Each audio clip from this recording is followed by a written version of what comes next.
Penyandangan terdakwa Masuri Isra alias Masuri Hasan telah terbukti secara sah dan meyakinkan bersalah melakukan tindak pidana memasukkan surat secara bersama-sama. Salah satu pelaku surat palsu Mahkamah Konstitusi, Masuri Hasan, telah divonis oleh Majelis Hakim Pengadilan Negeri Jakarta Pusat, Selasa 3 Januari 2012. Celah kotak Pandora kasus yang diduga melibatkan Andi Nurpati, mantan anggota Komisi Pemilihan Umum yang kini menjadi politisi Partai Demokrat, sedikit terkuak. Namun ironisnya, menanggapi vonis 1 tahun penjara bagi mantan juru panggil MK, politisi Partai Demokrat itu menegaskan bahwa tidak ada satu pihak pun yang dirugikan atas surat palsu MK tersebut.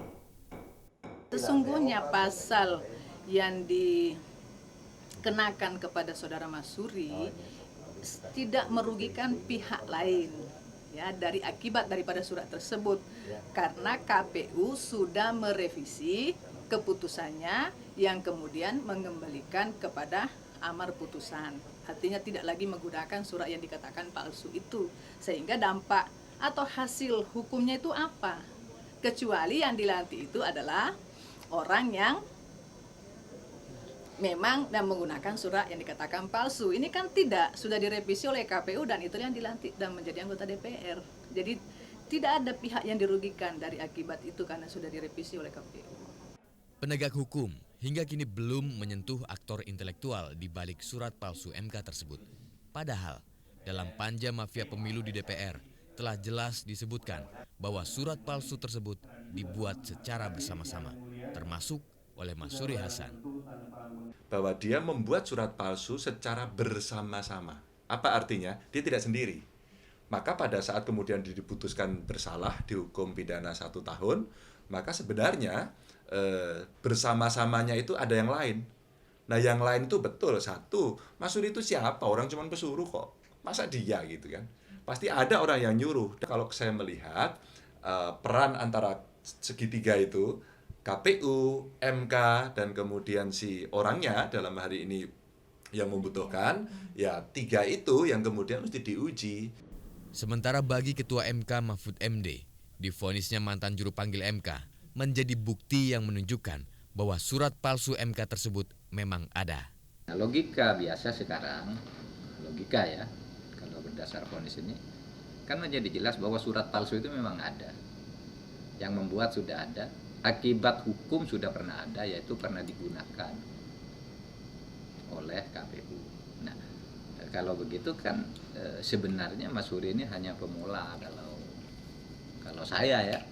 Atau logika biasa saja.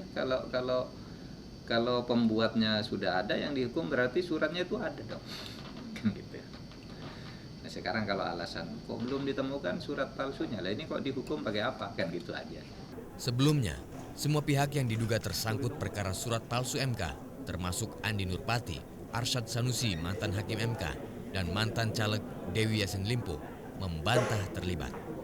Dalam kasus ini hanya 2 pegawai MK yang terlibat, yaitu Masuri Hasan dan Zainal Arifin Hussein, mantan panitera MK yang masih berstatus tersangka. Tim Liputan, Metro TV. MK akhirnya mengabulkan sebagian permohonan Yusril Iza Mahendra dalam perkara uji material Undang-Undang Nomor 16 Tahun 2004 tentang Kejaksaan RI terhadap Pasal 1 Ayat 3 dan Pasal 28D Ayat 1 Undang-Undang Dasar 1945. MK memutuskan mengabulkan permohonan Yusril yang berpendapat bahwa jabatan Jaksa Agung harus dibatasi sesuai dengan masa jabatan Presiden dan kabinet yang dibentuknya. Keputusan dibacakan langsung oleh Ketua Mahkamah Konstitusi Mahfud MD. Namun permohonan Yusril hanya diterima sebagian. MK setuju nantinya harus ada pembatasan masa jabatan yang berakhir sesuai periode kabinet atau jika diberhentikan oleh Presiden. Namun MK menolak permintaan Yusril terkait legalitas Jaksa Agung. Menurut amar putusan tersebut, masa jabatan Hendarman hingga hari ini tidak dapat dianggap ilegal karena tidak terjadi pemberhentian Jaksa Agung oleh Presiden. Undang-Undang Nomor 16 tersebut memang terbuka dan tidak mempunyai kepastian hukum yang tegas, sehingga masa jabatan Jaksa Agung yang sekarang sah karena tidak melanggar undang-undang. Sementara itu, dalam konferensi persnya usai mengikuti sidang uji material Undang-Undang Nomor 16 Tahun 2004 tentang Kejaksaan Agung, mantan Mensesnek Yusril Iza Mahendra mengaku lega setelah sebagian permohonannya dikabulkan oleh Mahkamah Konstitusi. Oleh karena putusan Mahkamah Konstitusi yang demikian itu dinyatakan berlaku prospektif ke depan, mulai diucapkan hari ini, maka mulai hari ini Hendarman Supandji sebagai Jaksa Agung tidak lagi mempunyai kewenangan untuk melakukan tindakan apapun. Yusril mengajukan uji material terhadap keabsahan Jaksa Agung setelah dirinya dinyatakan sebagai tersangka dalam kasus korupsi Sismin Bakum yang merugikan negara sebesar 420 miliar rupiah. Hingga saat ini Yusril masih menolak diperiksa sebelum ada putusan yang jelas terkait keabsahan masa jabatan Hendarman Supandji. Tim Liputan Metro TV. Kalau memang penunjukan Jaksa Agung ini adalah hak prerogatif Presiden begitu ya sebelumnya, apa yang kemudian menjadi dasar Mahkamah Konstitusi menetapkan oke, mulai hari ini Hendarman Supandji bukan lagi Jaksa Agung, dan kenapa tidak menunggu hingga nanti sesudah berakhir ya masa jabatan Kabinet Indonesia Bersatu Jilid 2? Nggak bisa, karena hak prerogatif itu melekat pada waktu. Nah, hak prerogatif Presiden itu yang sekarang itu dimulai pada tanggal 20 Oktober dan sudah berakhir 20 Oktober. Oleh sebab itu, pengangkatan yang dilakukan sebelum 20 Oktober itu harus habis pada 20 Oktober. Dan hak prerogatif itu dimulai lagi 20 Oktober dan akan berakhir 20 Oktober tahun 2014 juga besok.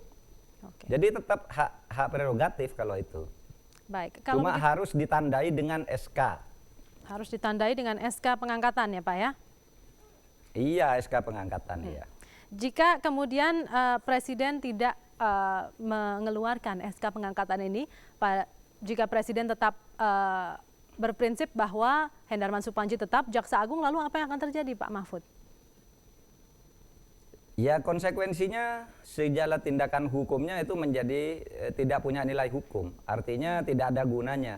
Itu bisa diperkarakan kemana-mana, ke pengadilan umum, ke pengadilan tata usaha negara, bahkan juga bisa jadi ke pengadilan pidana, bahkan juga bisa ke pengadilan konstitusi gitu. Nah, itu arti dari putusan itu. Tetapi saya tidak menangkap bahwa Presiden tidak akan mengganti Jaksa Agung. Saya kira Presiden selama ini selalu mengatakan bahwa saya selama ini selalu tunduk terhadap putusan Mahkamah Konstitusi, apapun konsekuensinya, dan itu yang dilakukan oleh Presiden selama ini.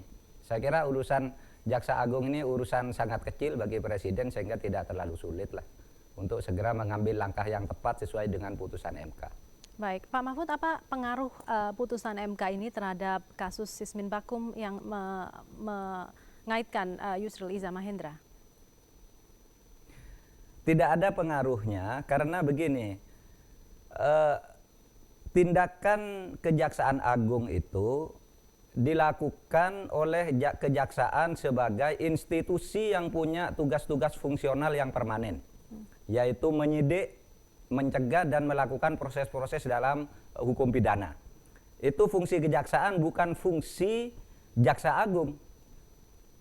Nah, seumpama pun dikaitkan dengan Jaksa Agung pun, kita menyatakan yang dilakukan oleh Kejaksaan Agung dan Jaksa Agung selama ini sudah sah. Karena ketidakabsahan tindakan-tindakan itu hanya berlaku sejak diucapkannya putusan tadi jam 2:30. Itu berdasar pasal 48 Undang-Undang Mahkamah Konstitusi. Baiklah. 10 Desember 1948 dengan mencantumkan Mahkamah Konstitusi atau MK hari Rabu lalu menggelar sidang uji materi yang diajukan dua pimpinan KPK nonaktif, Bibit Samatrianto dan Chandra M. Hamzah. Uji materi atau judicial review ini diajukan pemohon terkait penonaktifan mereka setelah menjadi tersangka kasus penyalahgunaan wewenang dan pemerasan. MK akhirnya mengabulkan uji materi atas Undang-Undang tentang KPK pasal 32 tentang pemberhentian tetap pimpinan KPK. Ketua MK Mahfud MD memaparkan pimpinan KPK bisa diberhentikan secara tetap setelah dijatuhi hukuman oleh pengadilan yang mempunyai kekuatan hukum tetap. Pimpinan KPK berhenti atau diberhentikan secara tetap setelah dijatuhi pidana berdasarkan putusan pengadilan yang telah memperoleh kekuatan hukum tetap. Menolak permohonan para pemohon untuk selain dan selebihnya, memerintahkan pemuatan putusan ini dalam Berita Negara Republik Indonesia sebagaimana mestinya.